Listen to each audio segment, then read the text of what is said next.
Día 35. Confesiones de San Agustín, libro 11. Estaremos compartiendo los capítulos del 9 al 16 con los siguientes temas. El cielo y la tierra fueron hechos en la palabra. Una objeción del hombre viejo. El tiempo pasa, la eternidad permanece. Antes del tiempo Dios no hacía nada. No existe tiempo sin que Dios lo cree. El concepto de tiempo, duración del pasado y del futuro. ¿Cómo medimos el tiempo? Capítulo 9. El cielo y la tierra fueron hechos en la palabra. En este principio, oh Dios, creaste el cielo y la tierra. Génesis capítulo 1, versículo 1. En tu palabra, en tu Hijo, en tu poder, en tu sabiduría, en tu verdad, extraordinaria en el hablar y el obrar. ¿Quién puede comprender esto? ¿Quién será capaz de descubrirlo? ¿Qué es aquello que dirige hacia mí sus destellos y que golpea mi corazón sin lesionarlo? Me siento invadido de temor y de temor en cuanto no soy semejante a Él, de ardor en cuanto soy semejante a Él. Es la sabiduría misma, la que emite destellos ante mí, la que rasga mi niebla, que vuelve a cubrirme de nuevo cuando me alejo de Él.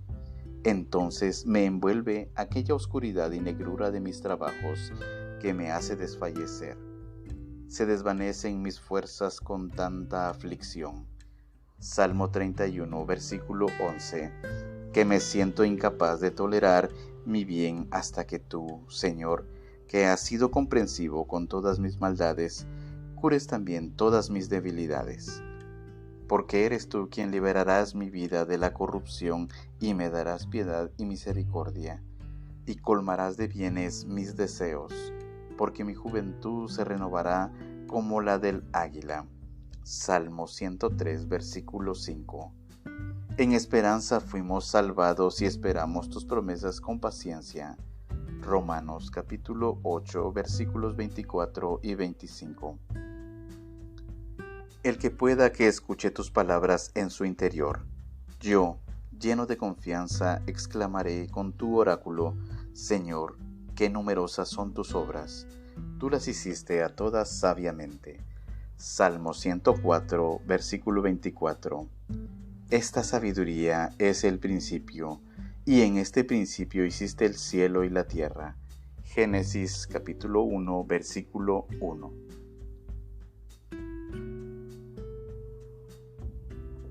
Capítulo 10. Una objeción del hombre viejo. ¿Acaso no se ve que están llenos de su propia vejez los que andan preguntándonos qué hacía Dios antes de crear el cielo y la tierra? Si andaba ocioso y sin hacer nada, replican ellos, ¿por qué no continuó así siempre en lo sucesivo sin obrar, como hasta entonces había estado? Porque si existió en Dios algún movimiento nuevo y alguna voluntad nueva para dar la existencia a una criatura que no había creado antes, ¿cómo puede haber verdadera eternidad donde nace una voluntad que antes no existía? La voluntad de Dios no es una criatura, sino que es anterior a la criatura, ya que nada puede crearse sin la voluntad preexistente del Creador. Por tanto, la voluntad de Dios es una sola cosa con su sustancia. Y si en la sustancia de Dios ha surgido algo que antes no existía, ya no puede decirse con garantía de veracidad que aquella sustancia sea eterna. Pero si la voluntad de Dios de que existiera la criatura era una voluntad eterna, ¿por qué no va a ser eterna también la criatura? Capítulo 11. El tiempo pasa, la eternidad permanece. Quienes así se expresa no te entienden todavía, oh sabiduría de Dios, luz de las inteligencias. No entienden aún cómo se hace aquello que se hace en ti y por ti. Tratan de saborear las cosas eternas, pero su corazón está sometido al pasado y al futuro y sigue estando vacío. ¿Quién le detendrá para que se estabilice un poco y capte por un momento el resplandor de tu eternidad siempre estable? Lo compare con el tiempo nunca estable y vea que la comparación es desde todo punto imposible. Que vea asimismo que un tiempo durable lo es precisamente por el paso de muchos movimientos sucesivos que es imposible que evolucionen simultáneamente. Mientras que en la eternidad nada es pasajero, sino que todo está presente, al revés del tiempo, que nunca está presente en su totalidad. Que vea finalmente que todo pasado viene empujado por un futuro, y que todo futuro viene de un pasado, y que pasado y futuro es creado y pasa por lo que siempre está presente. ¿Quién detendrá el corazón del hombre para que goce de estabilidad y pueda ver cómo la eternidad estable, que no es futuro ni presente, determina los tiempos futuros y pasados? ¿Será mi mano que deba realizar esto? ¿Sería capaz mi boca de realizar una cosa tan extraordinaria sirviéndose de palabras?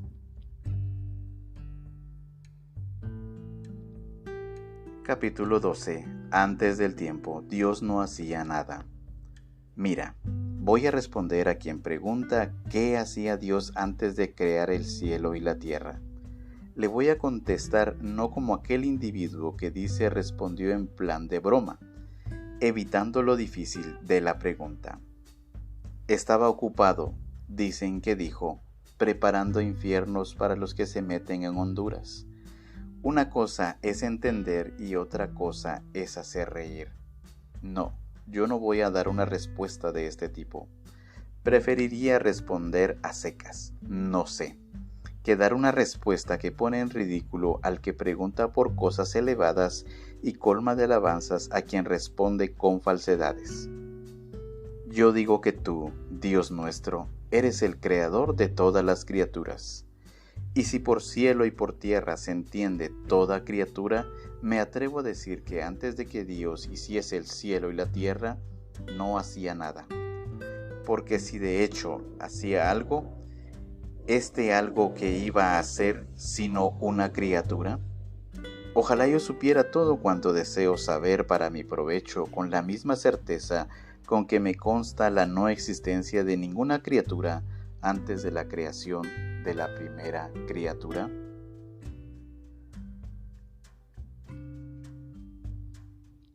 Capítulo 13. No existe tiempo sin que Dios lo cree.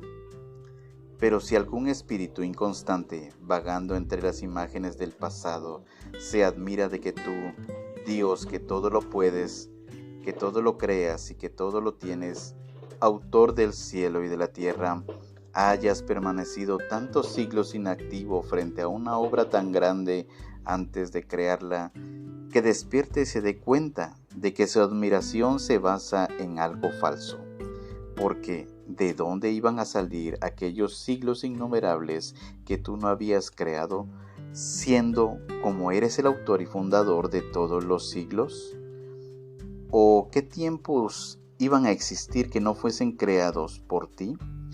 Siendo que eres el hacedor de todos los tiempos. Si existió algún tiempo antes de que hicieran el cielo, ¿por qué se dice que dejaste de obrar? Y ya que eres tú el que habías hecho el tiempo mismo, era imposible que transcurriera antes de que tú lo hubieras creado. Pero si antes del cielo y de la tierra no existía el tiempo, ¿a qué preguntar por lo que hacías entonces? No existía un entonces donde no existía el tiempo. Tampoco es en el tiempo donde tú eres el anterior a los tiempos. De no ser así, tú no precederías a todos los tiempos, pero precedes a todos los tiempos pasados desde la eminencia de tu eternidad siempre presente. Superas todos los futuros precisamente porque son futuros y una vez que lleguen se convertirán en pasados. Tú, en cambio, eres siempre el mismo y tu existencia no conoce fin. Salmo 102, versículo 28.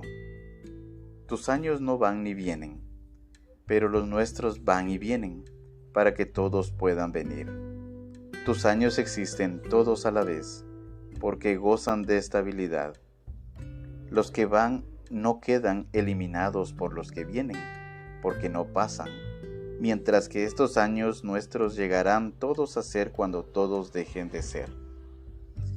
Tus años son un solo día, y tu día no es cada día, sino hoy, porque tu día de hoy no cede el paso al día de mañana, ni es una continuación del día de ayer. Tu día de hoy es la eternidad.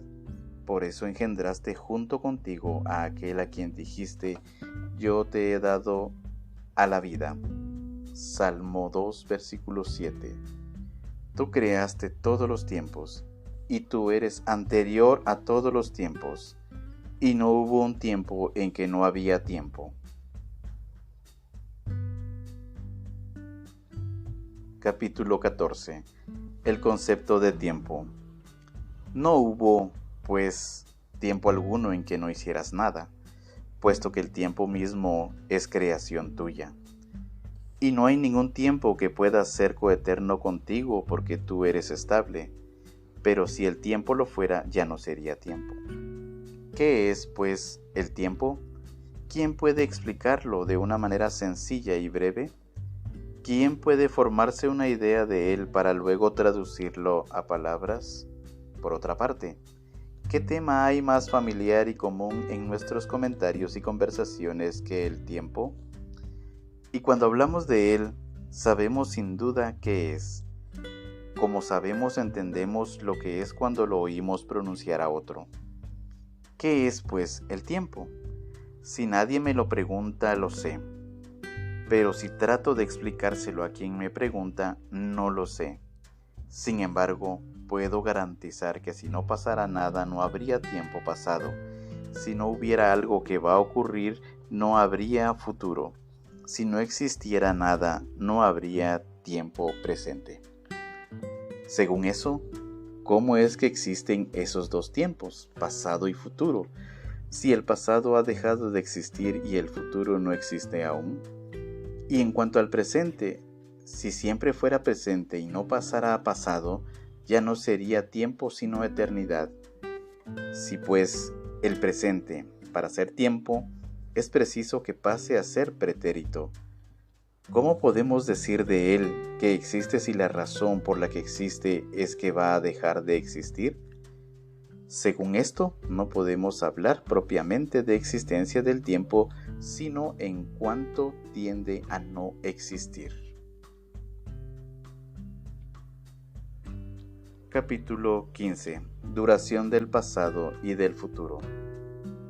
Sin embargo, hablamos de tiempo largo y de tiempo breve, aplicándolo en exclusiva al tiempo pasado y al futuro. Por ejemplo, llamamos tiempo pasado largo al periodo de 100 años que ya han transcurrido. Futuro largo llamamos al periodo de 100 años por venir. Y llamamos tiempo pasado breve a un periodo de 10 días.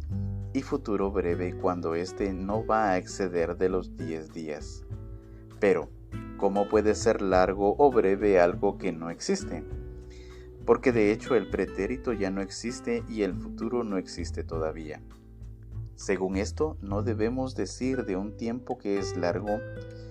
Hablando del pretérito debemos decir fue largo, y hablando del futuro debemos decir que será largo. Señor mío, luz mía, ¿no se estará burlando tu verdad del hombre en este punto? Porque centrándonos en el tiempo pasado largo, nos preguntamos, ¿fue largo cuando ya había pasado o cuando todavía era presente? Porque podía ser largo cuando era susceptible de ser largo, pero una vez pasado ya no existía. Por consiguiente, no podía ser largo lo que era totalmente inexistente. Lógicamente, no podemos decir que el tiempo pasado fue largo, pero una vez pasado ya no existía. Por consiguiente, no podía ser largo lo que era totalmente inexistente.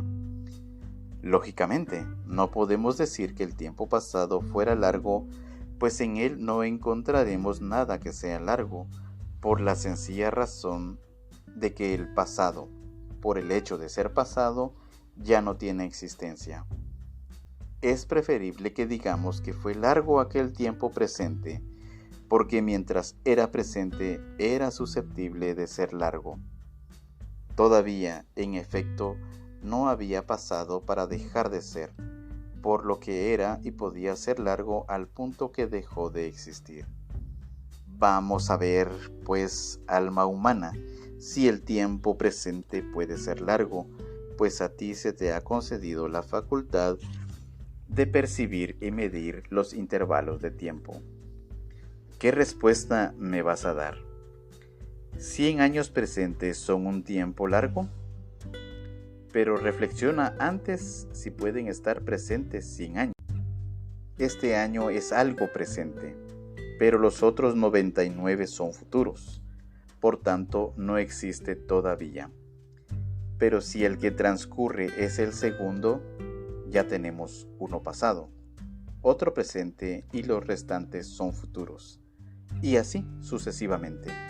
Hablando de cualquiera de los años intermedios de este número centenario que tomamos como presente, los anteriores a él son pasados.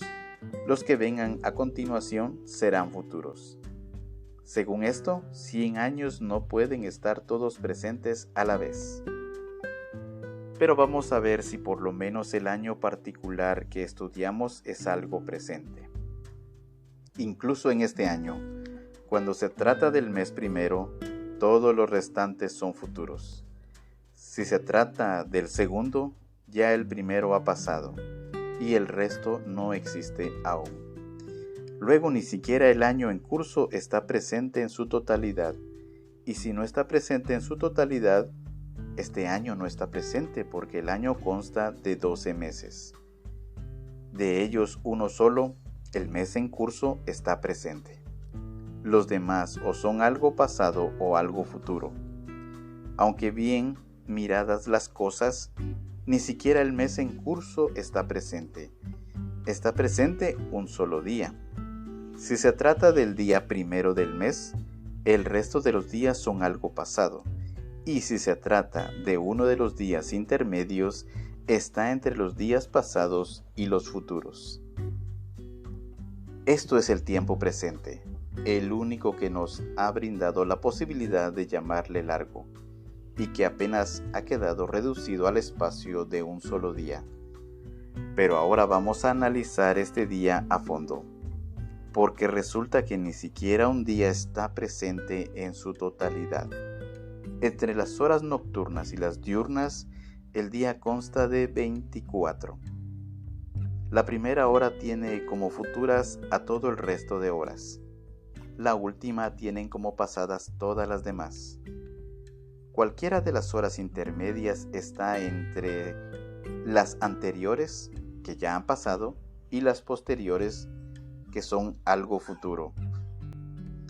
Pero es que incluso esta hora de la que hablamos consta de partículas fugitivas. Todo lo que de ella voló es pasado. Lo que le resta es futuro. Solo se puede concebir un periodo de tiempo no susceptible de división en partes pequeñísimas. Este es el presente. Pero vuela con tal rapidez del futuro al pasado que apenas si tiene duración. Si tuviera duración, se dividiría en pasado y futuro, pero el presente no tiene extensión alguna. ¿Dónde está, pues, este tiempo que llamamos largo? ¿Será el futuro? Por supuesto que no podemos decir que es largo, porque aún no existe para poder ser largo. Lo que decimos es que será largo. Entonces, ¿cuándo lo será? Porque si también entonces seguirá siendo futuro, no será largo, porque todavía no existe para ser largo. Y si no ha de ser largo en el momento en que saliendo del futuro, que todavía no tiene existencia, pasa a tener existencia haciéndose presente para poder ser largo. El tiempo presente, por las razones apuntadas, proclama que no puede ser largo. Capítulo 16. cómo medimos el tiempo.